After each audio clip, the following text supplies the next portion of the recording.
बर' थुनलाइनि सासे गागि लिरगिरि मानाव गेदेर नन्देस्वर दैमारी बिथाङा देग्लाय जिउ लामानि दाखोन मुंनि सुंद' सल' बिजाबनि थाखाय साहित्य एकाडेमिनि बान्था मोननो हानायाव जों जोबोरैनो गोजोननाय मोनदों आरो बर' थुनलाइ आफादनि जानानै बिथांखौ दुंब्रुद गोसोजों बरायनाय जाबाय।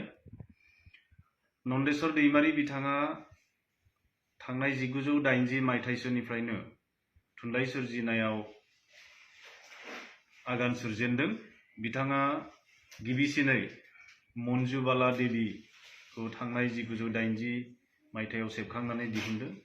बिनि उनाव 1993 मायथाइयाव बक्सिं, 1985 मायथाइयाव थांनायनि दावहा आरो 2002 मायथाइयाव अबे नेनाय दालाङा बायस'नायसो मुंनि मख'जाथाव बिजाबफोरखौ सेबखांनानै बिथाङा बर' थुनलाइयाव बिहोमा होबोदों आरो बिथाङा सासे राफोद सुंद' सल' लिरगिरि हिसाबै बिथाङा 2007 मायथाइयाव बर' थुनलाइ आफादनिफ्राय समेश्वरी बान्था आरो बिनि उन समाव मंगल चन्द्री ब्रह्म बान्था मोननो हादों आरो बावैसो आसाम सरकारनिफ्राय साहित्यिक पेन्सनखौ बिथाङा मोननो हादों आरो बिथांनि जि मुंदांखा सुंद' सल'फोर बे सुंद' सल'फोरा असमिया, इंराजि, नेपाली आरो कानाड़ा बायदि गुबुन गुबुन रावफोरावबो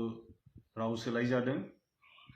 दा बिथांनि साहित्य एकाडेमिनि बान्था मोननाय रादाबखौ मोननानै जों जोबोरैनो गोजोननाय मोनदों आरो मिजिंथिदों बिथांनि सोरजिलु रेबगनजों बिथाङा जोंनि इयुन समफोरावबो बर' थुनलाइयाव गोबां बिहोमा होलांगोन।